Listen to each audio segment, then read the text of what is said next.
How to have dual citizenship in the U.S. and Canada.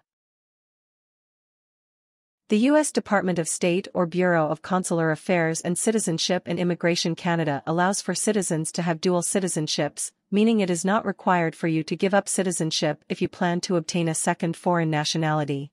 However, the methods you are able to obtain dual citizenship vary between Canada and the United States of America. When you have successfully acquired dual citizenship, you pledge allegiance to both countries and are required and expected to follow the laws of both countries. Having dual citizenship can be quite beneficial if you travel between the two countries a lot or have a permanent resident in one or both countries, allowing you to vote in elections and receive benefits from both countries.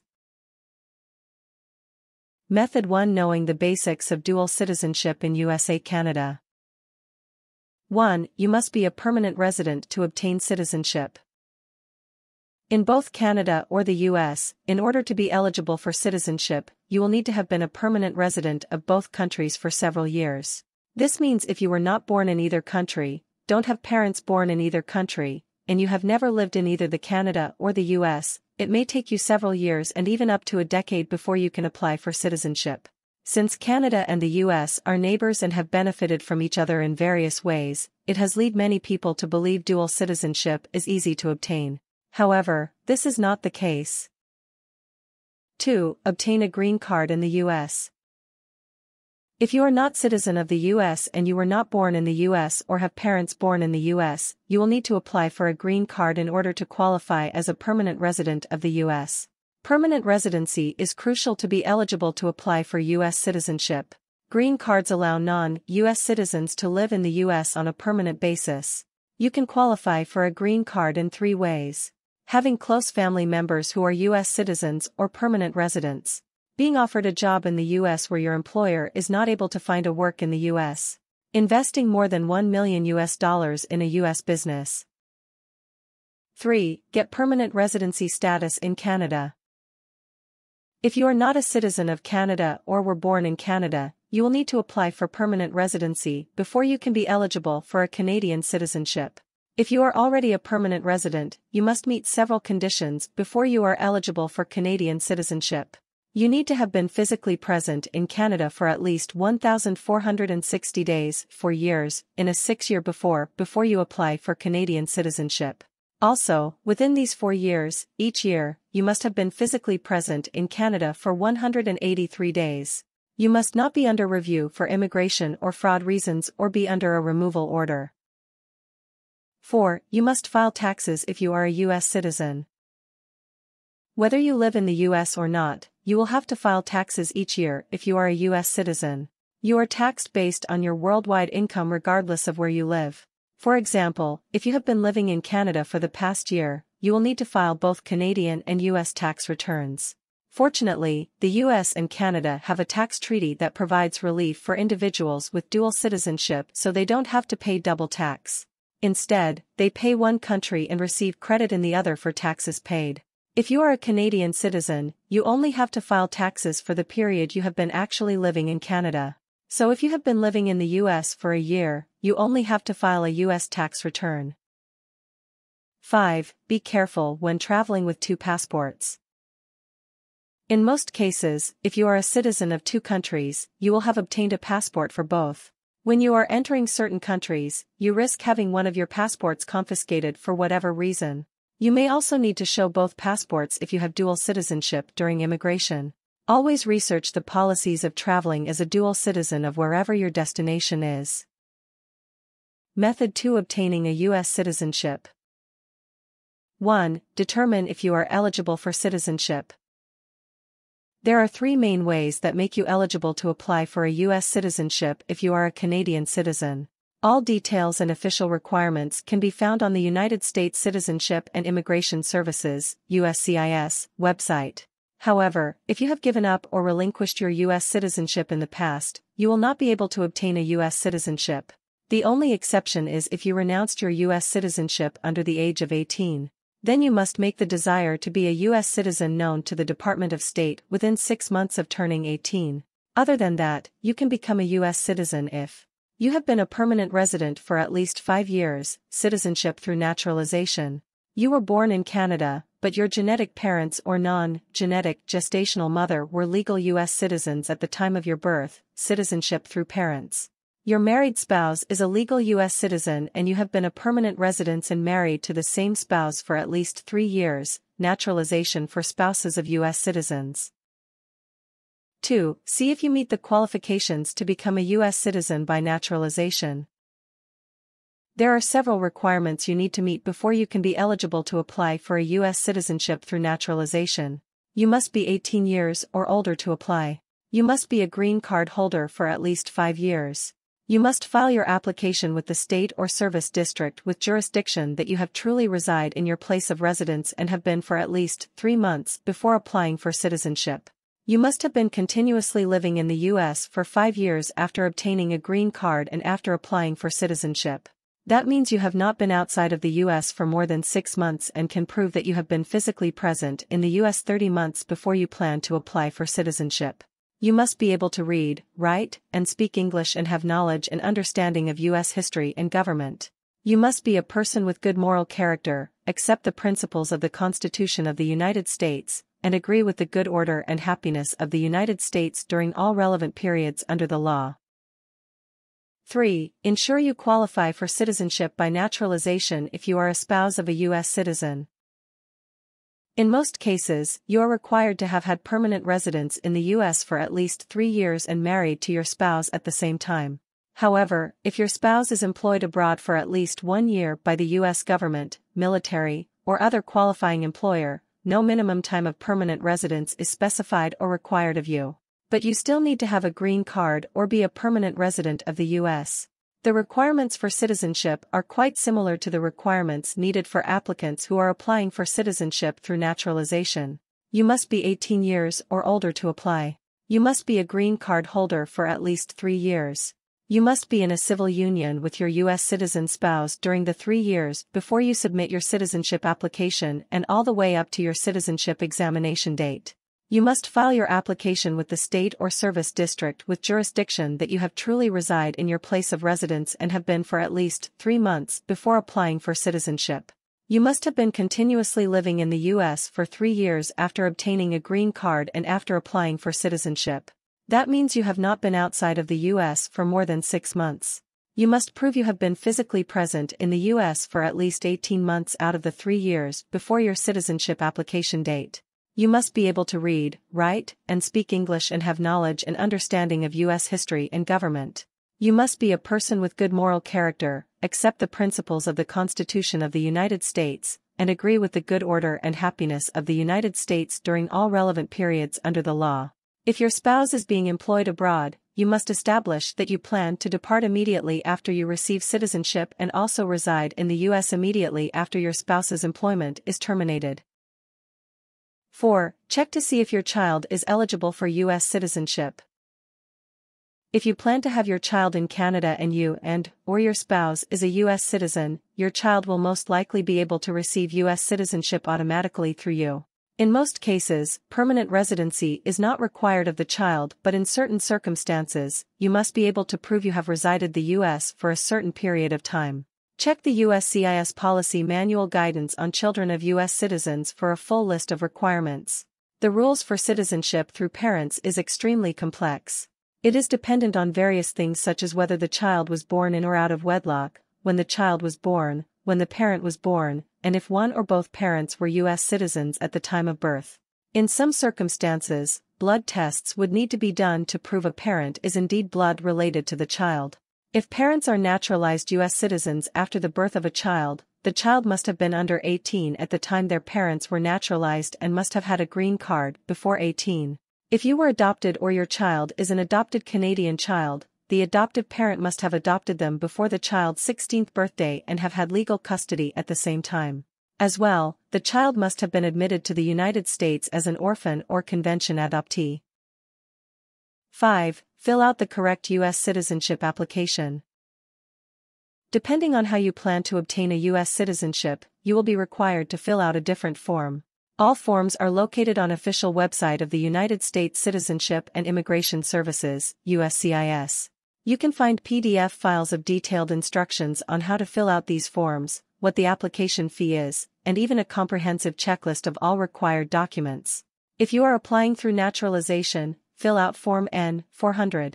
You will be instructed to mail in your application along with a $680 check payable to the U.S. Department of Homeland Security.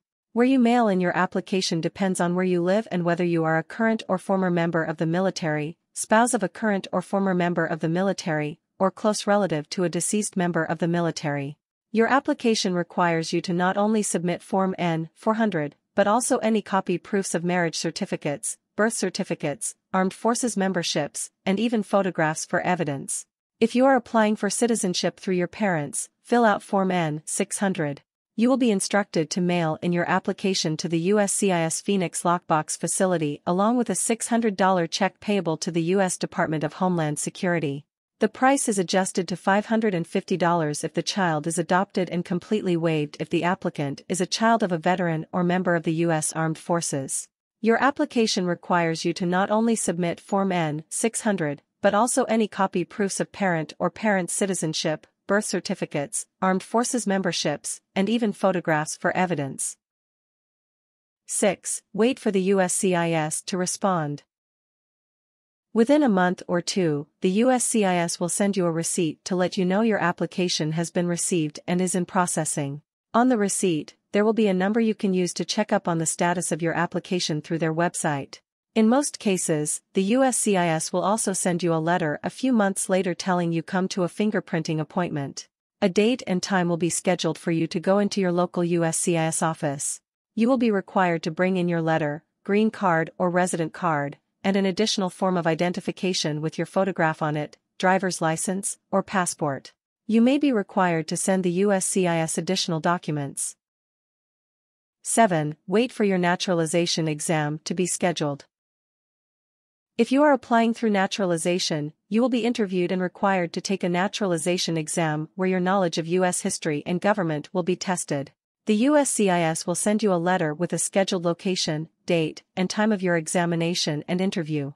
If you need to reschedule, you must ask in writing to have your interview rescheduled. If you don't receive a letter within 7 months after you have applied, contact the USCIS customer service at 1-800-375-5283.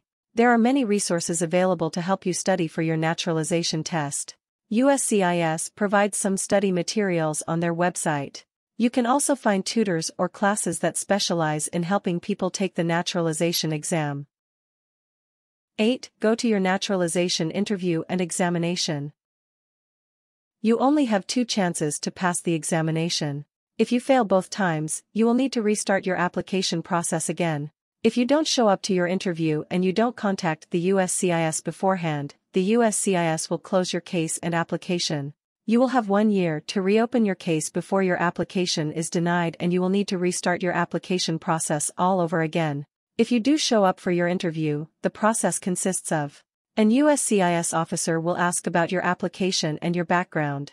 It's important you go over what you wrote in your application and be as truthful as possible during the interview. This portion of the process counts towards the speaking component of the naturalization exam. To test your reading abilities, you will be asked to read aloud 3 English sentences. The USCIS provides a helpful reading vocabulary to prepare for your exam. To test your writing abilities, you will be asked to write out 3 English sentences provided by the USCIS officer. The USCIS provides a helpful writing test vocabulary to prepare for your examination. Finally, during your interview, you will be asked 10 civics questions and you must answer 6 of them correctly to pass this portion of the exam. Thankfully, the USCIS provides you with a list of 100 possible civics questions with their answers that will be asked. You will receive your naturalization exam results after the interview and be told whether you are approved or denied citizenship. 9. Take your oath of allegiance. Once you are approved for U.S. citizenship, you will take part in a naturalization ceremony where you will say the oath of allegiance and officially become a citizen of the U.S. In some cases, you can take the oath on the same day as your interview. In most cases, the USCIS will mail you a letter with the date and time of your ceremony. You will be asked to fill out Form N-445 before your ceremony, which confirms your ceremony details and lists the required documents you must bring to your ceremony.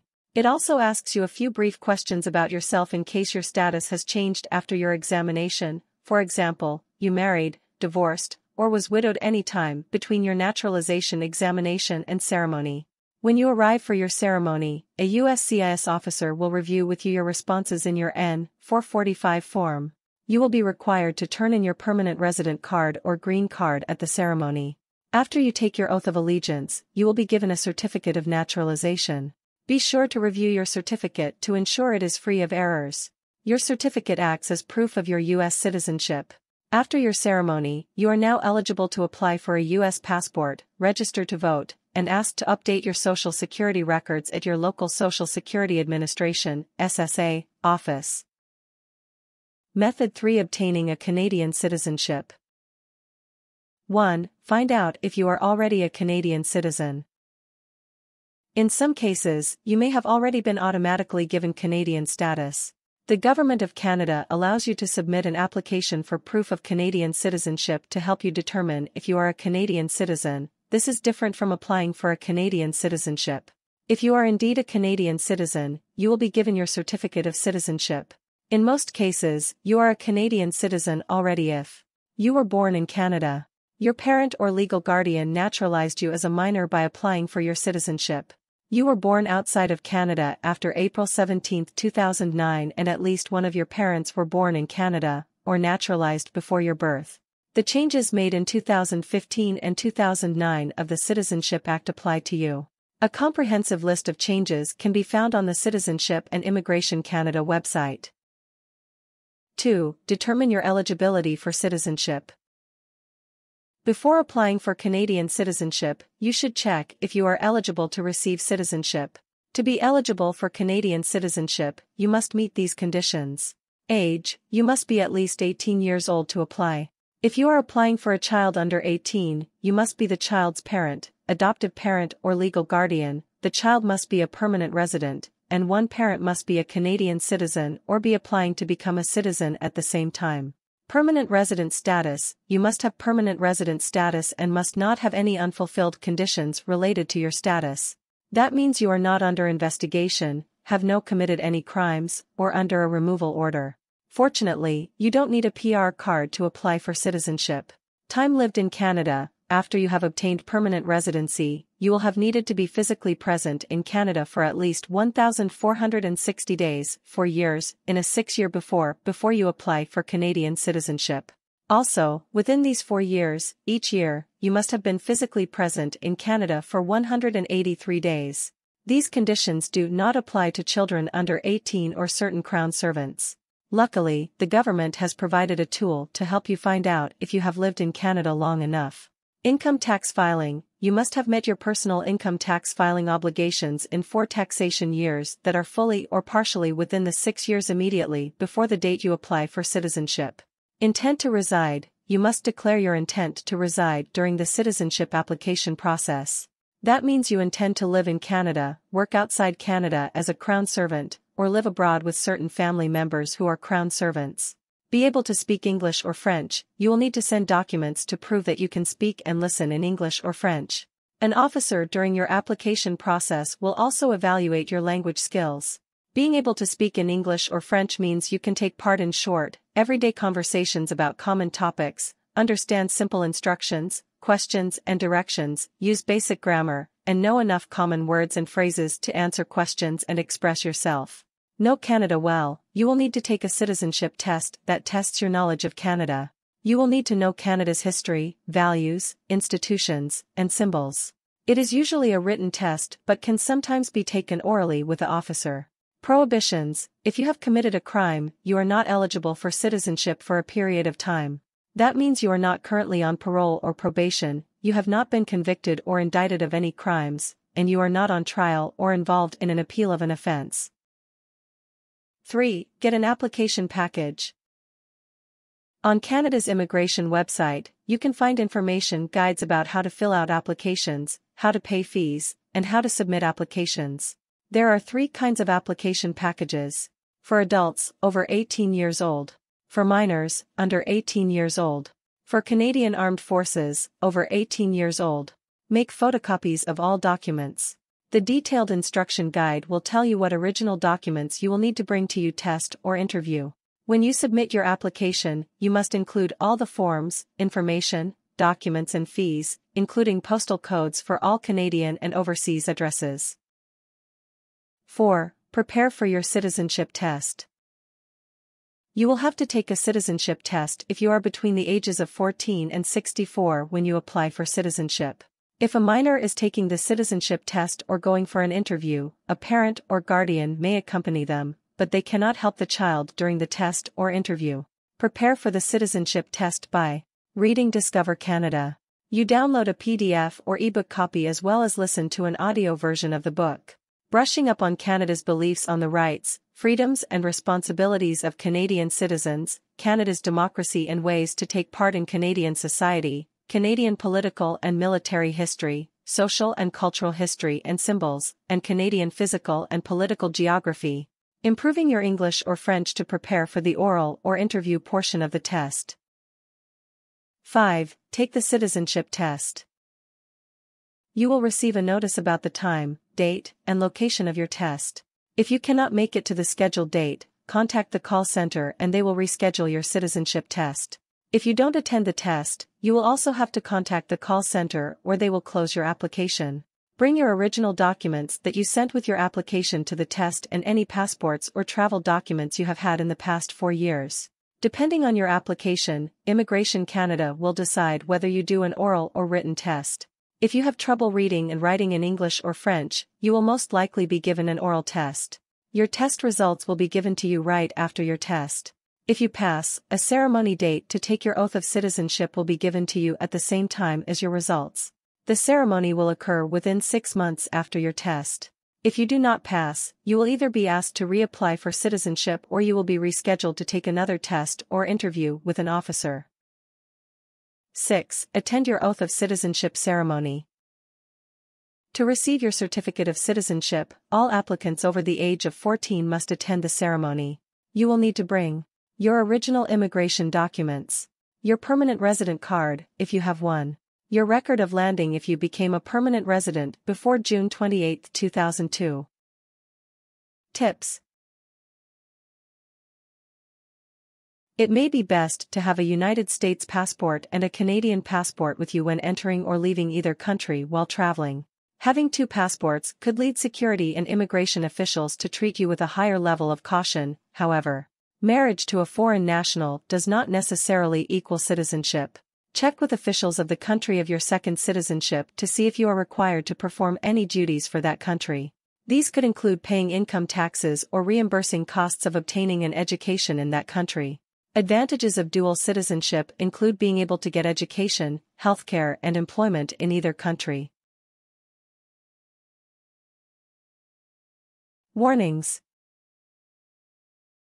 Citizens of Canada can get a certificate of Canadian citizenship, but this certificate is not a travel document and cannot be used in place of a Canadian passport for travel abroad. Possessing dual citizenship may complicate any legal matters for you if the country's laws conflict with each other or assistance abroad is needed. As a dual citizen, you must obey the laws of both countries you have citizenship for. Laws change constantly. Some countries require you to live in the country to participate in political elections or make physical appearances every few months to maintain citizenship.